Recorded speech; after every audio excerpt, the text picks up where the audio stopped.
2. All right. So I want to talk about the narrator, who is not unknown, but just does not have an actual name in the novel. So the narrator, guys, how do you feel about him? He went through a lot. Like, how do you feel about him as a person? Throughout his whole journey in this book, he says that he changed a lot. Which he did. Yep. And, trying to find his wife, Esther. So I guess throughout that, how do you guys feel like how he was as a person before his journey and after his journey? To me, I feel like before, like at the beginning of his journey, he was this rich, high-strung on himself, selfishness. He really wanted the lust and love of women and money and power. And throughout the journey, he slowly started not caring as much about that.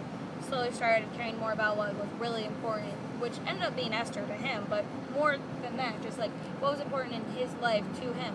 Like how the news he watched on the TV every day really doesn't matter to him at all. It does not affect his life, whereas before he actually cared about it. So I feel like throughout the story he went from this high-strung, selfish guy to a point where he actually liked himself. He liked who he was as a person. He was happy to be where he was. He didn't care if he was in the middle of Paris in a fancy hotel. How'd you feel about it? I think Mikael helped him change a lot. Because once he met him, that's when I started seeing the change in him. Yeah. When he first started, he said that he felt free, but he didn't really know freedom.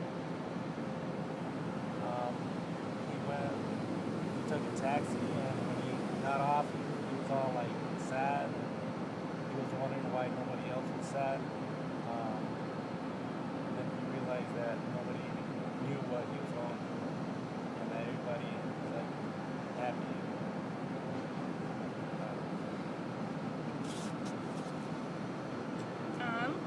Another big part of the story I thought was significant. I'm not really sure what the significance is, but during the story at the beginning, he talks about how Esther is a war correspondent and how she apparently found this man who was bleeding out, dying, last moments of breath.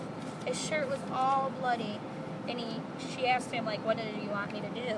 What can I help you with, or what do you want me to tell your loved ones? And he basically told her, take my shirt off, cut it into pieces, give a piece of my shirt to whoever you feel deserves a piece of my life, a piece of the history of the significance of a bloodstained shirt. And throughout the entire book, it keeps popping up because the narrator never received a piece. He never received a bloodstained shirt or cloth, and he ended up meeting so many people throughout the book, like the doctor, that after he got in an accident, the doctor had a bloodstained cloth from her. A hobo on the side of the road had met his wife and had a little cloth. Mikkel had a cloth. Some other lady in a restaurant had some piece of the cloth. And he was curious the whole entire book why he never received one, why he didn't feel he was able to learn the lesson. And she obviously gave it to all these people and not him for a reason. He never knew about it. Yeah, he didn't know about it until she disappeared and Mikkel had told him, the story. I don't know what you guys think that means or how you think it portrays to him finding himself, I guess. I think it's an allegory to the fact that he's a stubborn person. Yeah. Because obviously if he's not getting the lesson the entire book, Yeah, it's definitely irony. Yeah. And at the very end of the book, I'm not sure if she actually gives him a piece of it. She does. She does give him a piece at the end. So after learning about it for so long and knowing all these stories and learning about all these things his wife had done and who she had talked to and influenced in her life, he finally realized what the significance of that was. Yeah. So I thought that was a pretty big deal. I mean, a little thing that was throughout the book that just kept appearing. How do you guys feel that the narrator freed himself from the Zahir?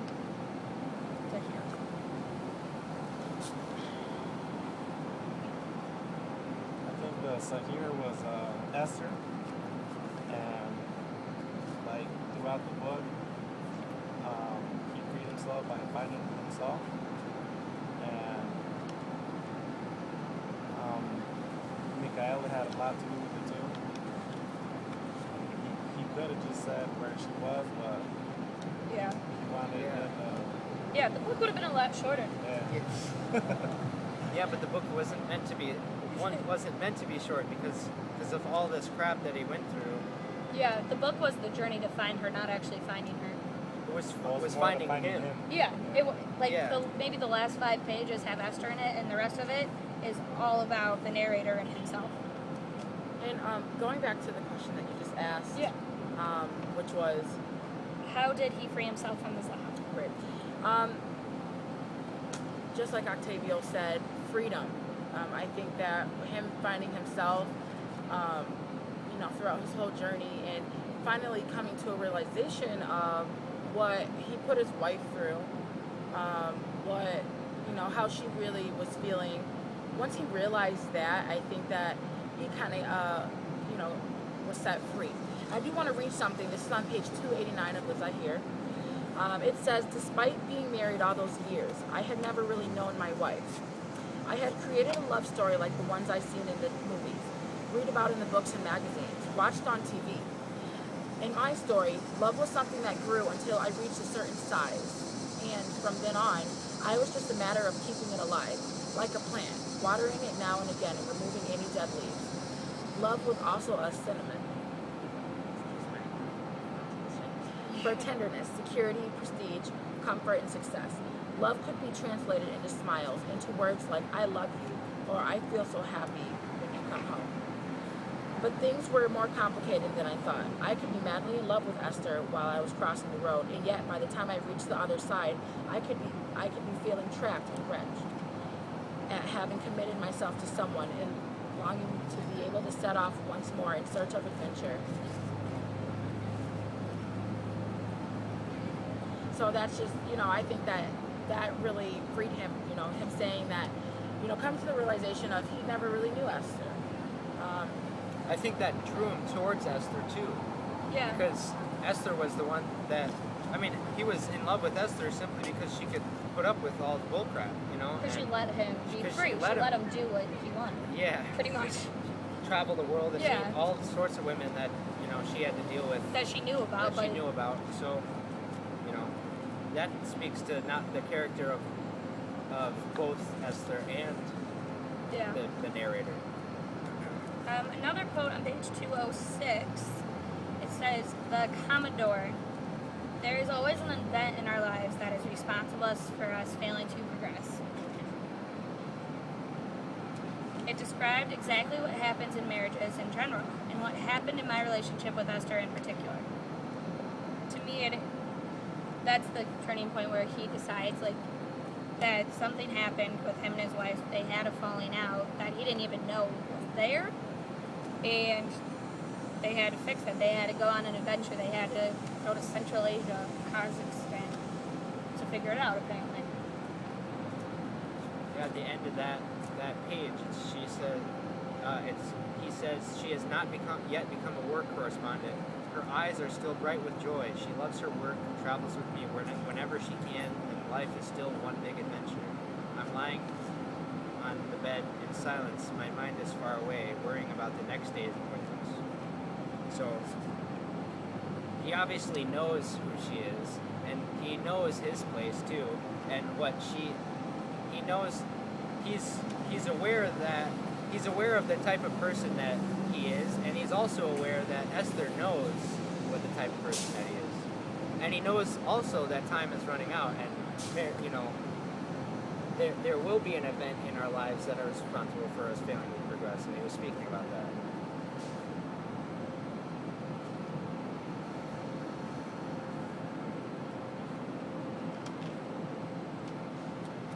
Towards the end of the book, Yeah. towards the end of the book, when Esther's getting close, when the narrator's getting close to finding his wife, there's a lot of kind of neat quotes in here that I liked. And this is pretty much the transition that the narrator had, throughout his journey. This is on page 294. I was still very bruised.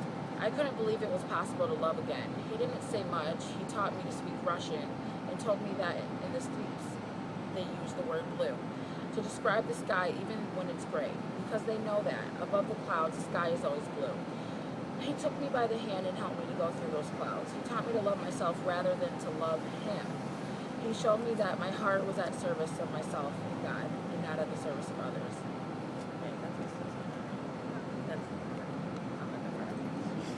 No, that's fine. Actually, it makes sense. To go along with that, during that time in the book, the man who was showing him the way to where Esther was living in this really small community, they were in the desert by themselves, and he pretty much went on a spiritual journey, like throughout the book, but specifically in the desert, and he was blessed, and they made him change his name. Yeah. Like, you can't have your name anymore, you're in a different part, you're a different person now. And he felt really moved by that, and I feel like that was a big turning point for him. Like, he was ready to find Esther, and he knew she was just like 2 hours away over the hill, but he really needed to free himself from who he was to be able to be with her like how she wanted him to be. Also, to follow on that, he also said, finally, he explained to me that suffering occurs when we want other people to love us in the way we imagine we want to be loved, and not in the way that love should manifest itself. Free and untrembled, guiding us with its force and driving us on. How do you guys feel about that quote? Saying, do you guys agree with that? Yeah. Oh, yeah. That when we want other people to love us in the way we imagine we want to be loved, and not in the way that love should manifest itself. I feel like, to go along with that quote, that you think of love and what you want from love, and you have this idea in your head of what you want from a relationship, what you want from a partner, and when it doesn't meet your expectations, you're upset, you don't believe in love, you're mad about it, this and that, and you have all these different emotions about it, but in real life, you put that thought in your head. Maybe you had love the entire time. Yeah. Which It's is easy what to take for granted. Yeah, which is exactly what happened in the book. Like, he had this love, and then he thought it wasn't what he wanted it to be. In fact, his ideal self, right from the beginning of the book, even through page 200 where we read the quote where it said, where he himself said that Esther was not yet a war correspondent, and their life is just one big adventure. But that's exactly how he wanted his life the entire time. That's what he tells Mikhail.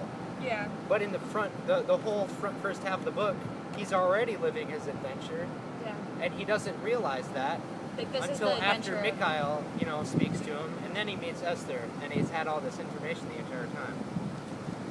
I think it was kind of cool throughout the book that while he was finding himself, that Mikhail helped him, but throughout most of it, he knew everything himself. I mean, he didn't know the location of where she was, but he knew, he knew what was inside him. He knew what he had already thought. He just had to free himself from the old past that he had. Yeah, he had the knowledge. He Yeah, just had he to knew know it what all to do himself. with it. He just had to put the pieces together Yeah. and connect the dots, pretty much. Exactly.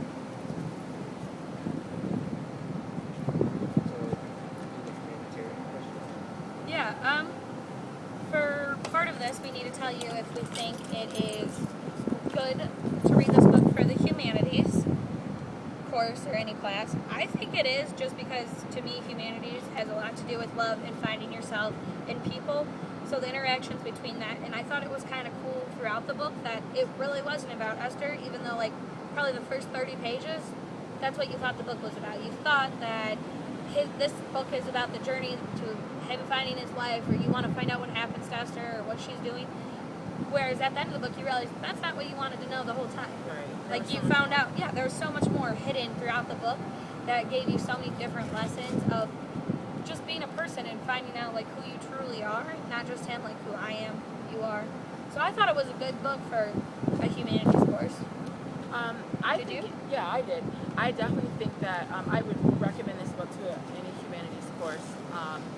And the reasons, the reason why is because this book, just like she was saying, just like Jessica was saying, how there's so much more to it than the narrator going off to find his wife because she disappeared or whatever happened to her.